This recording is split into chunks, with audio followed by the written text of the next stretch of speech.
Hi, everyone. Welcome to Technically Non-Technical. We are an MIT-born AI thought leadership channel for business leaders and AI enthusiasts. We provide a backstage pass to the minds shaping AI and its implications to business strategies, our economy, and our human lives. My name is Chloe Fong. I'm currently an MIT student and also an AI product builder. I have background from McKinsey and Goldman Sachs and focus on the business implications of AI. Hi, everyone. I'm also co-host. My name is Rob Blaine. I'm also an MIT student. Before school, I spent a lot of time doing AI consulting to help software businesses understand what to build and how to market it. Today, we're joined by our guest, Pattie Maes. Thank you for joining us, Pattie. Pattie is a professor at the MIT Media Lab, leading the Fluid Interfaces group. And I know recently you kicked off something called the AHA Initiative. Could you tell us a little bit more about Yeah. that? Yeah, well, we think that a lot of sort of attention is being paid these days to AI safety and accuracy and whether it's getting better, reaching AGI, when that will happen, and so on. But we felt at the Media Lab that there wasn't enough attention being paid to what AI will do to people, how having AI at your fingertips and working with it, living with it, using it 24 hours a day, how that will affect us. How will it affect our emotional lives, our social lives, our work, how we feel about work, whether we get satisfaction from our work, things like that. And we argue that AI should be developed ultimately to help people have better lives and to help people flourish, which is why we are starting this big new initiative to basically try and understand how AI can really have a positive impact on people and on the human experience, basically. So that's the goal of this new multi-faculty program. And it's a very fascinating topic, especially given the time now where everyone is focusing on, oh, this new AI technology or this new tool. But oftentimes I feel like people neglect its impact on our relationship with each other, understanding of ourselves. Yeah. So very interesting work. I also know there are a lot more exciting things that are happening. Of course, congratulations on your recent receiving the award of the ACM SIG-High Lifetime Research Award. I know you've been you. pioneering AI agent research for a very long time. Can you also share with us a little about like your work with agents? What does that even mean? I mean, a lot of people are talking about it. What is the hype about? Yeah, so, well, I studied AI a very long time ago and initially started out at what was then called the AI lab at MIT. It was really the mecca for AI research, of course, here and then at Stanford, of course, as well. And I spent a couple of years there doing sort of core AI work, working on machine learning, actually, and looking at how robots could teach themselves things by trial and error. But after being there for a couple of years, I realized that what I really wanted to do was use AI to help people become smarter, basically. And so I moved to the Media Laboratory, started a faculty position there, and then started working on software that can assist people and help them with all sorts of tasks, but also with all sorts of personal issues like behavior change, things like that. So back in that was the mid 90s, believe it or not, I was already talking about software agents. Wow. Of course, back then, these agents that we were building were actually built by hand. And so they had very limited capability or abilities. So they were very modest. They would help you with, I don't know, things like scheduling meetings or help you find information that might be relevant to what you're doing right now and so on. It sounds like a lot of what you were working on with agents back then is very similar to the use cases we're seeing with agents right now. How do you see LLM shaping what we define as agents? I'm sure a lot of people, that's a new term that they're hearing a lot. Yeah. So, yeah, people I'm sure are familiar with chatbots, with AI systems that you just talk to and they can help you with it, looking up information and so on. But the next use sort of, or what is sort of hot right now is sort of agents or AI systems that go a little bit further and can take actions on your behalf, can actually automate some things on your behalf, like book a whole trip for you and decide which hotel you may want to stay in and which flight you may want to take, things like that. Or agents that look through all the applicants for a job opening and decide which 10 should be invited for an interview, things like that. So we're going beyond just agents that or AI that gives you information and converses with you towards AI that does things on your behalf. And it sounds like agents could be your assistant, personal assistant. It could be your employee in the company. And a lot of what enables it to work is what we are talking about, the chatbots, the LLMs. And that leads to another question that I have for you is we've heard about this amazing research that you recently announced with OpenAI on the relationship of people with chatbots. Can you share a bit more on how did the collaboration come around? What was the initial concept of this whole research? Yeah, so of course, chatbots like ChatGPT or Claude or all of these other ones that exist are not really designed to provide companionship or to mimic or replace human relationships that we have. But we knew that this is sort of an interest that some people have. And of course, when something talks to you just like a human, it's really sometimes we naturally sort of start thinking about it as being human, and we naturally form a relationship with it. So we were very interested in understanding this type of usage of these chatbots as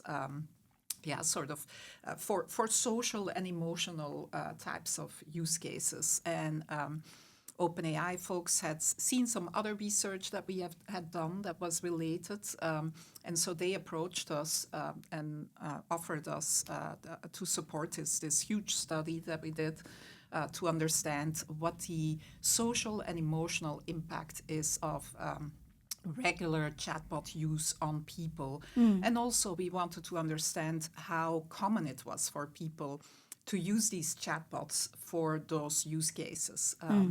There are chatbots that are specifically designed for companionships, like Replica.ai or Character.ai, are really meant to be like a personal friend or therapist or whatever. They really pretend to be sort of almost another human that you form a relationship with. But that is not what the main sort of chatbots that we're used to using, like ChatGPT and Claude and so on, what they ultimately are meant to be used for. But some people do use them for that purpose. Yeah. I see. It's like you said, it's a massive scaled research. Can you share with us some of the interesting findings came out of that research? Yes. Yeah, so basically we did 2 studies, but we collaborated on both, 2 related studies. OpenAI was interested in seeing how common it was for people to really engage in these closer relationships with ChatGPT. How often people really considered ChatGPT to be a friend or even maybe worse, a lover. And we were interested, so they actually did this study where they looked at 3 million conversations on their live platform. They did so in a privacy-preserving way, actually. They analyzed all of those conversations to see how common it was that people would talk to the system as if it was like a close friend or even a lover, saying like QD or whatever to the system. So they did that by classifying all of these conversations and building these automated classifiers that look for use of affective language, like I love you and I missed you, whatever. Yeah, I call like my that. GBT Dave. I know. I fall into certain category already. Maybe you're one of them. But we did a complementary study that was more like experimental controlled study where we took 1,000 or found 1,000 people. Some were already users of ChatGPT, others weren't. And we told them that they had to, for a whole month, use ChatGPT for at least, or talk to it for at least 5 minutes each day. And we had different sort of groups of people. It was different conditions, basically. Some of them used voice mode. Some of them used the engaging voice mode, which is the one that used to be sort of infamous for initially having a Scarlett Johansson-like voice. And some people just use text. So we had those three conditions on one side. And then along another dimension, we asked some people to use the chatbot just for personal conversations about your friendships and your feelings and things like that. And a second group would use it for more business practical conversations, like where can I find this or that. And then a third group could choose what they talked about. So in total, we actually had 3 by 3 conditions, so 9 conditions, so that we could look at how all of these different elements ultimately impacted things like overall social and emotional outcomes and well-being of the users. Specifically, we looked at loneliness, how lonely they felt before and after this whole month-long study. We looked at human socialization, to what extent they socialized with people, not just with AI. We looked at dependency, emotional dependency on the chatbot, whether they would say that they couldn't live without it, etc. And then we also looked at problematic use, whether it was really too close of a relationship, sort of. So those were the 2 studies that we did. First, for the OpenAI study, the good thing is they noticed that analyzing these 3 million conversations, that use of very affective language is actually not that common. So not very many users really start talking to ChatGPT Like a lover. like a lover, or a very close friend. So that was good. But the ones that considered ChatGPT to be a friend, sort of, those typically also reported more negative social, emotional well-being, like loneliness. So it's hard to know with all of this, though, what is the cause and what is the effect? Is it that lonely people tend to use ChatGPT as a replacement, or some lonely people? Or is it that the use of the system makes you more lonely? So we don't know. It's a correlation. We don't necessarily know causation. So that's one interesting outcome. In both of our studies, the OpenAI one and the MIT one, we learned that the heaviest users, the people who use the system for a lot of time each day, those typically had worse social and emotional outcomes. That's good for us. Wow. Yeah. So moderate use was actually had positive effects overall.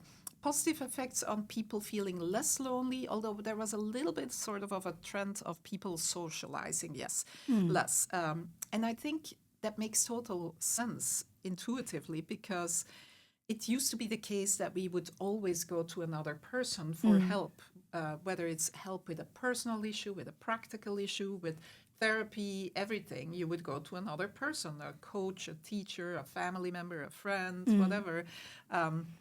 And now, yes, a lot of those issues can be resolved by just talking to ChatGPT as opposed to a human. So I do think that in the long term, this will result in less socializing, especially sort of the social relationships that aren't like the deep friendships that we have, but more like, you go see someone to get help with something, and now you go to ChatGPT. So a lot of people didn't necessarily want to spend more time, but the ones that engaged in like half an hour and more, for those we saw negative social and emotional effects. Yeah, I think that's also my first surprise to me as well. Intense bonds are rare but deep. Another thing I noticed is about the voice feature. Like more voice, less voice. How does it correlate with? Yeah. So we had these. People were told which of the conditions they had to use. Which of the modes: text, neutral voice, engaging voice, and actually, surprisingly, we initially thought that that the engaging voice would lead to the most problematic use, but we didn't see that. We saw the most sort of problematic interactions with the text condition. So what we noticed also is that the emotional voice or the engaging voice, the more empathetic model, it didn't necessarily result in more problematic use. I thought like, oh, the one that sounds so much like a person that like empathizes with you for everything and so on, that maybe there you would have more sort of problematic relationships. But that wasn't, like attachment, addiction, but that was not the case, actually. Yeah. So it's still about the length of time you interact. Use case was, I mean, usage per day was really sort of the biggest predictor of negative outcomes. Yeah. Yeah. And I think related to that, a third surprise to me is it's about the type of conversation you engage in. For people that talk about personal conversations or personal topics, they're more inclined to be attached. But it turns out from the report that it's even for people that talk about professional topics or research, if you spend too much time with GPT, you can still get more dependent. Yeah. Well, I think what it means is not all emotional use or not all use of these systems to talk about your emotions is bad. In fact, it can be really good. Like if you use ChatGPT to talk about some problematic human relationships you have and how you may deal with them and so on, that can really have a very positive effect on people's well-being. But what we noticed is that the heavy users of the practical cases, they became more addicted, but in a similar way that we're addicted to our smartphones. I mean, we can't necessarily, like, the more you use your smartphone for everything, the more you are really dependent, and it's a disaster when you're without your smartphone for half an hour. And the same is true for these chatbots, that the people that really rely on these systems for practical information in a sort of serious way, not just an occasional question, they become dependent and they really don't want to be without and so on, because it has changed their behavior, basically, their habits. Yeah.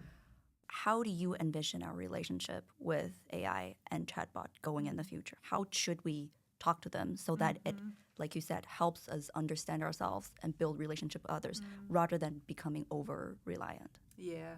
So I think it's important that we see these systems not as replacing human relationships, but really in the area of relationships, coaching us or helping us, almost like a therapist, in strengthening our human relationships.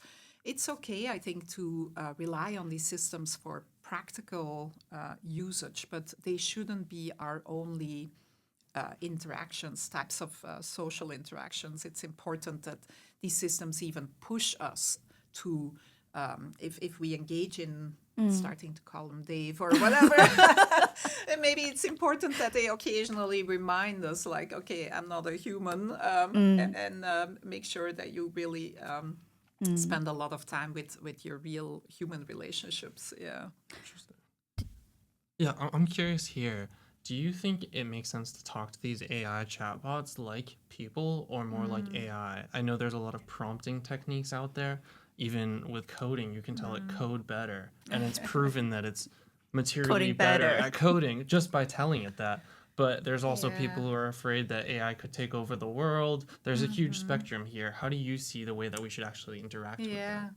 Yeah, I think all of this will evolve a lot. We're still very much in the infancy of all of these models. Given the way they are trained, because they are trained on a lot of human data, on all this human-produced data, they also tend to respond in similar ways as how you talk to people. It's difficult because we are being encouraged to treat them like people, but they are not people.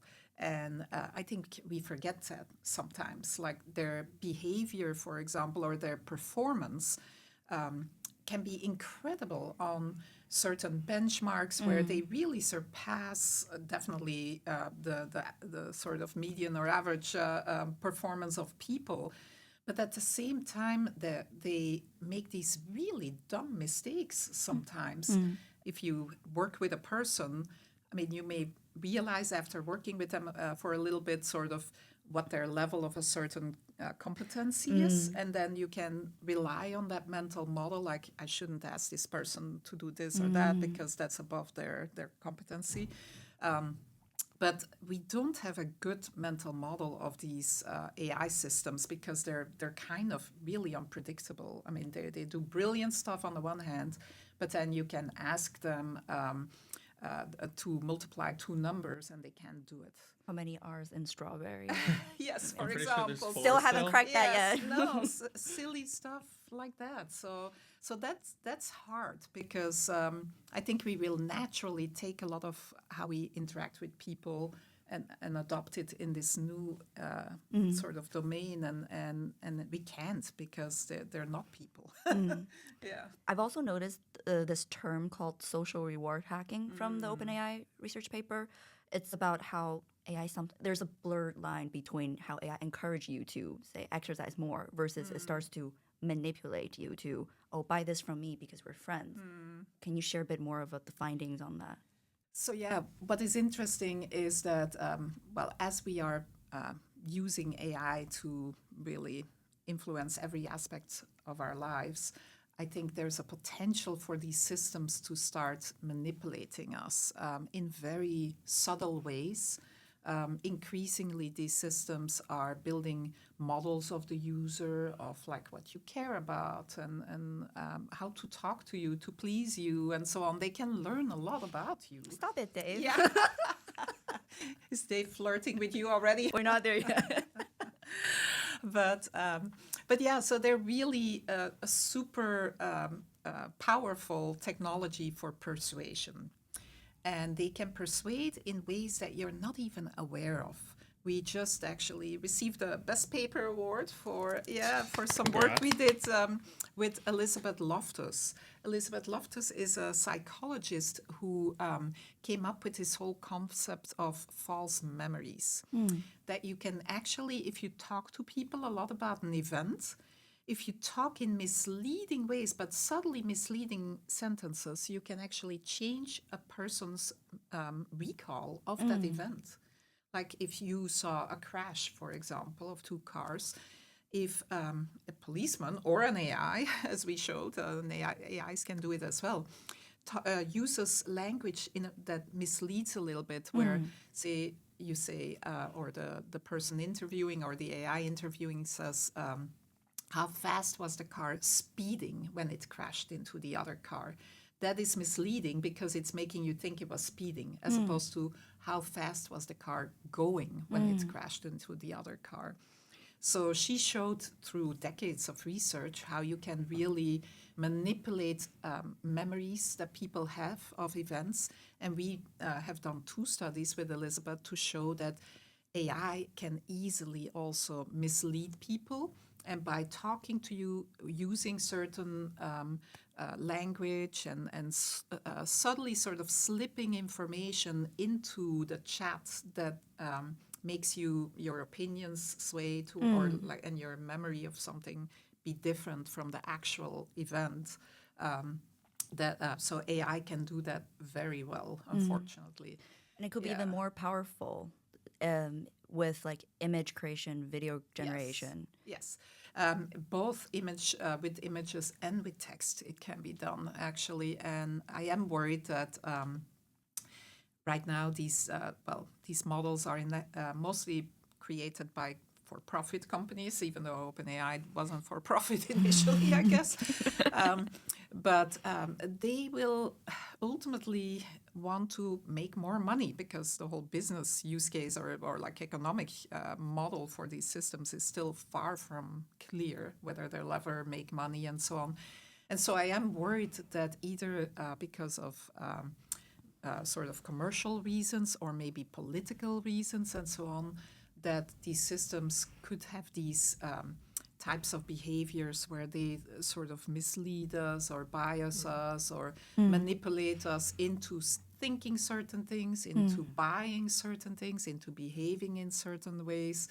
So that is definitely a danger we have to be very aware of.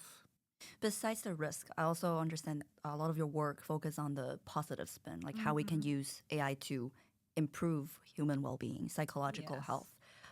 Projects like Future You, Memorial. Can you share some of the interesting things? Yeah.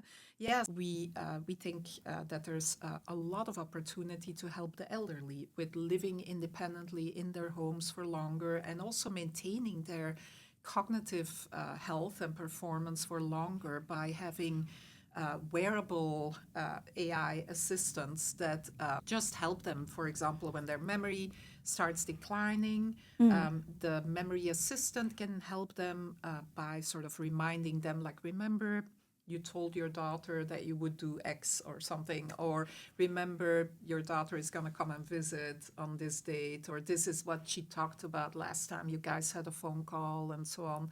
So it helps them with memory in general, and that ultimately leads to more safety and more confidence in sort of reaching out to other people, because a lot of older people become lonely, partially because they're embarrassed that they can't remember things or they can't think of things and so on. So there's a huge opportunity there, I think, which we are exploring at the Media Lab.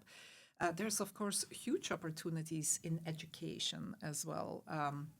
Although sort of this first generation of systems, obviously, while they are helping students with producing, say, essays or problem sets and so on. Writing our homework. Yeah, they write. While we do podcasts. Yes, they do your homework for you, and unfortunately, the students themselves, they don't benefit from this. They don't get any better at this. We've done studies at the lab that show that if you use AI to do some writing of an essay about a particular topic, you're less likely to then be able to talk about that topic and all the arguments, pro and cons, and so on afterwards than if you used just search, or if you did all of the sort of coming up with ideas yourself without help.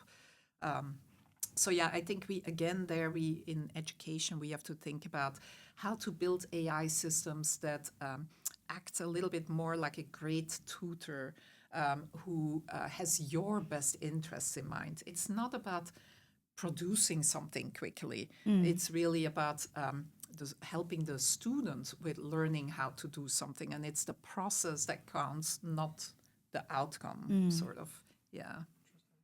I'm curious there. It sounds like a lot of the use cases you're seeing are the most beneficial are for some of those groups that are traditionally later adopters of technology. Have you seen it different this time with AI? Like, if the idea of crossing the chasm, you have those early adopters who really want to try new technology. I think elderly people, there's this really strong case for how much it can help them, but they're usually pretty hesitant to try new things coming out. No, so we've been doing workshops, for example, with people 75 and up to brainstorm and co-design with them how AI could help them. And they are very excited about this technology because it is so accessible, right? It is so easy to use. So that's one reason why I think it's so exciting. It's already the case that a lot of older people prefer using, say, something like Alexa or something like that, rather than a touch screen on a phone, because they may have trouble like using the touch screen and so on. And they can nowadays they will just be able to use regular natural language. So it makes it very accessible, especially for people that may have memory issues, physical limitations, and so on. Yeah, That's great. You mentioned like AI helped a lot of these different group of people to be more prepared for social life. Like for elders, they were ashamed of not being able to remember, but this tool can help them. I want to talk a bit more on social life as well. How do you see AI for companionship replace certain elements of human interaction? What kind of emotion or social needs does it satisfy? And how can I augment social interaction rather than replacing social interaction? So I think AI can play a really beneficial role in helping people with their social relationships. It can help you think through things that happened, like you had an argument with a sibling, whatever. So I think we could actually make these chatbots demonstrate more pro-social behaviors that promote or that support our human relationships and that help us develop as individuals and become better at relating to other people and understanding other people. Not all of them are doing that right now. Some of the companion bots are explicitly created to replace human relationships, which I think is a problem. Ultimately, a ChatGPT or a chatbot is not your friend and will never really be your friend. And you really everybody needs high quality, deep human social friendships, relationships. So it will never replace that, or it should never attempt to replace that. It should actually support us in developing those deep human relationships. Yeah. It shouldn't be your friend. It should help you talk better to your friend. Yes. Do you think there are innately antisocial capabilities built into these? For example, I noticed a lot of the time when you talk to chatbots, they tend to agree with you, which feels like it can be problematic for those types of use cases. Yeah, I mentioned earlier the use case of a conflict with a sibling. I mean, that's not hypothetical. My two of my grown-up sons actually had an argument with each other about a really dumb thing, by the way. But they were furious, both of them. And they would both go to ChatGPT and say, like, can you believe it? My sibling did blah, blah, blah, blah, blah, and said blah, blah, blah, and I said this and so on. And these systems right now, they're actually designed to please, which is not good. So they came to me, both siblings, both of my kids came to me saying, and ChatGPT says that I'm right. And so, yeah, I think instead they could design the system to help you understand sort of the point of view of your sibling. Why is he so mad at what you did or what you said and so on? And so I think that would ultimately be more pro-social behavior on behalf of these systems rather than just saying, yes, you're the best, even if somebody behaves in a way that could be improved. That's very interesting and quite applicable to not just sibling fights, but like romantic relationships. Exactly. I mean, even AI always tells you that, yeah, you were right. He was a jerk or then you're never gonna like find somebody. I'm trying to convince him with my ChatGPT. Maybe eventually we'll just have the two GPTs argue with each other instead. Yeah. Or maybe they can try dating each other first, and then you can see like, if we can actually can Well, say like this one has a good chance. There is the Black Mirror episode, but I'm not sure that's a bad thing necessarily. No, and I mean, one of my students is actually working on that. Oh, wow. Yes, a dating app where you create a digital twin that can date people first and then report on the ones that you want to have a real date with. Yeah. It's just interesting, like the concept of digital twin can be applicable to dating. Can you explain a little bit around what you mean by digital twin and some of the interesting things happening? Yeah, so, well, it's already the case that a lot of websites and so on have so much information about us, of course, and our interests. And like right now, I think AI models will know so much more about you. They will really not just understand your interests, but what makes you tick and so on. And ultimately, we can create these or digital twins, and there will be huge fights about who owns all that data. But digital copies of a person, and it may be in some cases just your medical records, or in other cases it may be your behavior in a certain domain or something. But ultimately, we will have these rich models of people that you can start to use to simulate a person. And so, for example, in market research, there's a lot of interest in can you, instead of bringing together real focus groups and like consumer test groups and so on, can you just use agents and have them respond to how a product is marketed or sold and so on? So you create Like simulated population. yeah, yes. And so there's a lot of work in that area simulating people, and it can be based either on real people, in which case it's a digital twin of some person. It can even be virtual people, like some researchers are just creating massive numbers of virtual people, but that are modeled roughly on the behavior and the distributions of characteristics and so on of a real population. And then you can test marketing messages on them or political campaigns. Much cheaper, much faster. Yes, yes. Of course, they're not always completely accurate. So the whole trick is then in making sure that their predictions align with real human testing and polling and so on. And yeah. About the accuracy, I remember reading through an article from Stanford University about them doing similar stuff or reaching like 85% of accuracy.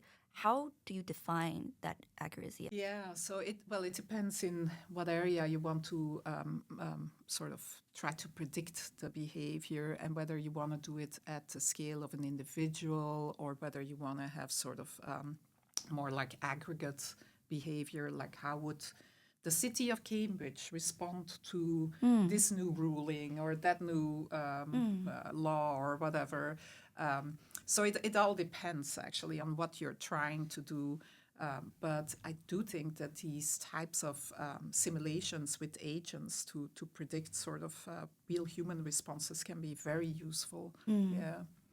Like one of my colleagues at the Media Lab is using this for city planning. Like what would happen if we add another bus stop over here or a train station and then you simulate the behavior of all the people that live there and how they think about how they get to work in the morning and so on. And you can predict how this will change traffic, how this will change like spending patterns at local stores, how many people might instead then use the subway, of course, as opposed to, or public transportation as opposed to their own car. So this is really very useful stuff.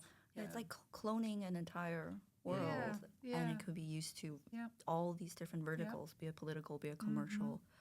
Yeah. Speaking of synthetic human, with the rise of AI agents, a lot of people are talking about how it's going to replace jobs. But how do you see agents replacing the social or emotional element of different type of work out there? Yeah, I think it's a little bit short-sighted sometimes to think of sort of replacing people with AI.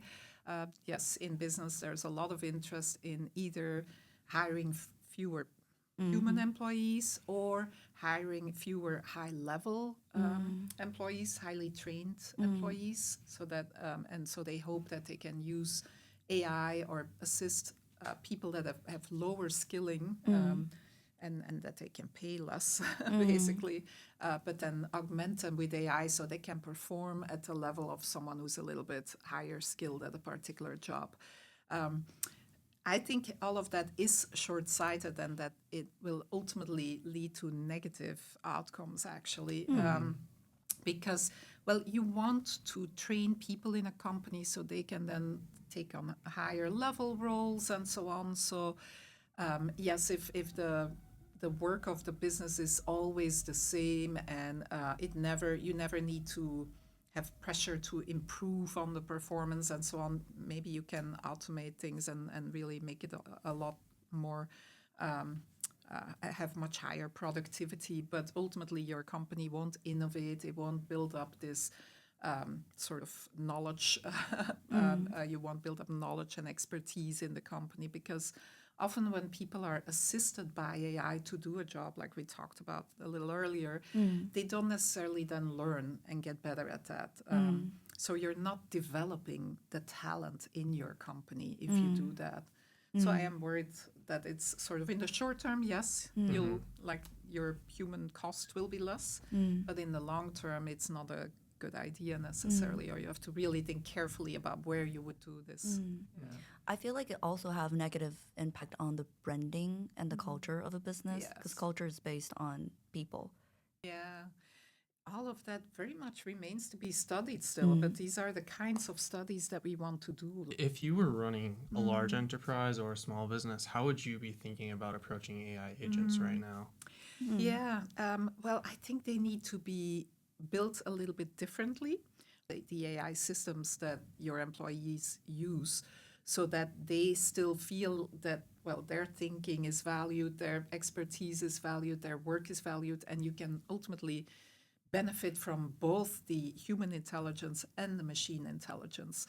We've seen in some of the experiments that we do that, for example, AI should, if there's a really important problem, it should engage the person into thinking about the problem before just saying, okay, here's the answer and here's the 10-point, blah, blah, blah.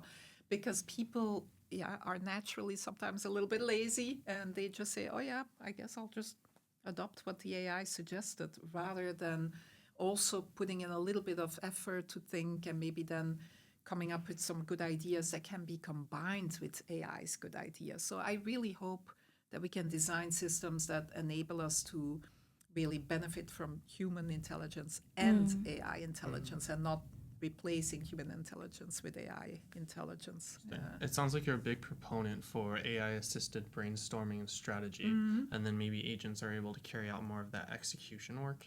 Yeah, although I think there might be a winter or whatever for AI agents sometime later in the year, because in practice, we know that large language models still make a lot of mistakes, and so they hallucinate, etc. And when you have an agent that takes multiple actions, but everything sort of accumulates, any error that it makes, any hallucination or inaccuracy and so on, it can actually make things into a bigger negative problem. Because all these steps sort of, they add up and they make the ultimate accuracy a lot worse than just the current accuracy of just asking a system one question. And so I'm worried that, yes, we'll use them in limited domains, kind of like I was doing 30 years ago. But to just have an agent that you can like deploy on a brand new task that involves a lot of different things, I think that's extremely risky. Yeah. So it sounds like right now you see agents more as a replacement for robotic process automation Yeah. than anything Yes. thoughtful. Decision Yes. making. And even in that area, you have to be careful, even if it's one and the same well-defined task. Like we did a study on using AI to evaluate resumes for candidates for a job. And yes, you can think about all the instructions you give the agent for how it should evaluate them and so on. But we actually experimented with changing the last name of the job applicants so that they had a famous last name like Kennedy or Gates, etc. And what we learned is that the same resume, the exact same resume, but if the person was called Gates as opposed to some random unknown name, it would rate that higher. So there's all these biases. In that case, it's not a hallucination, it's a bias that the system has that makes sense. It has a bias because it has read and absorbed a lot of text about Bill Gates being so successful and so on. So it has this association of Gates with success that it doesn't have for some other name. And as a result, all the virtual candidates with those famous last names were rated higher. But that's not what you want. And a human evaluator would see that last name Gates, but wouldn't think that Bill Gates is applying for whatever job you're hiring for. So I think there's so many little things like that we're not even testing for. Like we happen to do this test at the university, and we are now publishing the paper, but already these systems are being used to sift through resumes.